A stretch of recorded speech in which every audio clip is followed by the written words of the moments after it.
出咗呢個文件，咁唔單止嘅，而且咧教宗揀一個嘅時間咧就係幾時呢個文件發表嘅咧？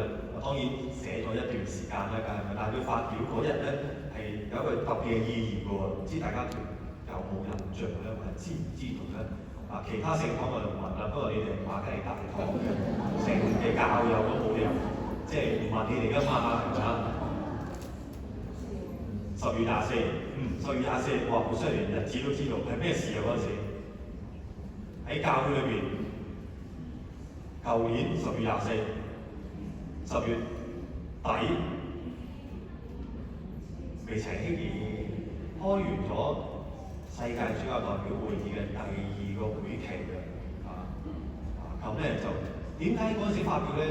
咁佢教宗有講嘅，就係因為佢話咧共議同行就係呢個即係世界主教代表會議嘅嗰個主題啦，係咪？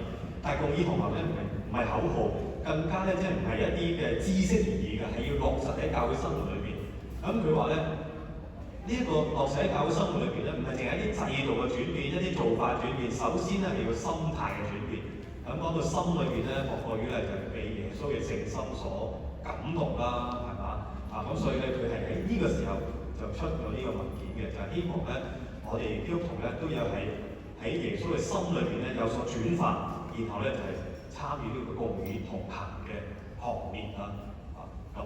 其實好即係教宗方濟各咧，佢諗嘅嘢係好宏大嘅，即係唔係淨係出咗文件，唔係嘅，佢係同成個教會生活有關嘅嚇。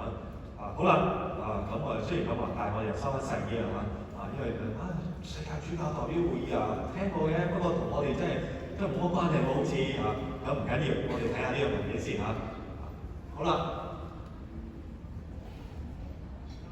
咁佢講耶穌聖心嘅敬禮呢個咁咧耶穌聖心咧，大家都有耶穌聖心敬禮，即係有啲咩嘅？包括民間敬禮嚟嘅喎，你哋堂區有冇耶穌聖心敬禮㗎？即係乜嘢啊？係咯，有啲特別嘅彌撒要參加嘅喎，通常係星期幾啊？星期5，係咪每個星期5啊？係啊，首星期5啊嘛，係咪？每個月啊嘛，第1星期5啊嘛，連續幾多次啊？9次，不過大家有冇超過9次㗎？係都唔知幾多次啦，係咪啊？咁呢啲咧屬於係熱心敬禮嘅熱心敬禮嚟㗎即係話咧民間嘅，即係同彌撒有啲唔同熱心敬禮。好啦，咁呢度有個圖咧，其實就係顯示嗰個耶穌聖心啦。以耶穌嘅心咧顯露於外，喺外邊俾人睇嘅，睇得到嘅。圍繞住刺冠咁呢個咧即係耶穌嘅釘十字架嗰個情況啦，係咪？有傷痕嘅，你個心裏有傷痕，上面有火焰添表示出嚟佢嘅熱火啦、熱情啦咁樣，係咪？表示耶穌咧對世人嘅愛，藉以呼籲咧我哋賠補自己嘅罪，同埋彼此相愛因為我哋嘅罪咧使耶穌受苦簡單啲嚟講就係咁啦好啦，咁呢個咧就係耶穌聖心敬禮敬禮耶穌聖心要做嘅咧就係頭先大家所講嘅啦每個月就參加呢個第1星期5，以前叫做首瞻禮目第1星期5都係一樣連續9次有好多恩典咁樣喎咁但係大家咧相信咧，你做下咧，其實就唔係要嗰啲恩典啦，亦都唔係數幾多次啦，繼續落去咯。因為其實咧呢啲敬禮咧，少少係好似大平賣咁即係促銷嘅啫。你連續9次參加咧，你就好多恩典㗎啦。天主咧又會俾咩恩寵一個落地獄都唔會㗎，係咪但係其實你諗清楚如果你咁虔誠、咁親近天主，又點會落到地獄嘅啫？係咪？而且你連續咗9次之後咧，你唔會再計多次㗎，係嘛？因為你已經親近天主，不過愛喺度所以其實有少少好似呃咗你咁嘅，即係耶穌好似呃咗你9次啦咁樣。但係因為佢了解我哋人性如果你話你一路參加呢個彌撒唔知參加到幾時你唔會嘅喎，係咪？但係耶穌呢就話佢顯現嘅時候9次，咁就9次都得嘅，跟住有限啊嘛，有9次咁咪試咯。但係你試咗9次之後，你唔知幾多個9次啦，係咪啊？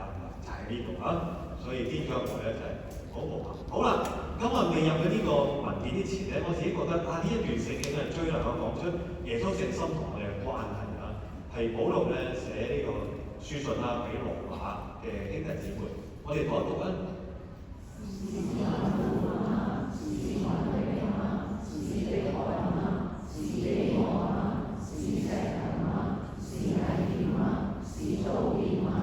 之前咧佢問咗個問題㗎，有乜嘢可以使到我哋同基督嘅愛隔絕咧？跟住佢數咗7樣嘢喎，係嘛？困苦啊、困迫啊、迫害啊，7樣啊，7樣都唔夠喎。跟住落嚟咧，仲有10樣喎，我哋再讀落去啦。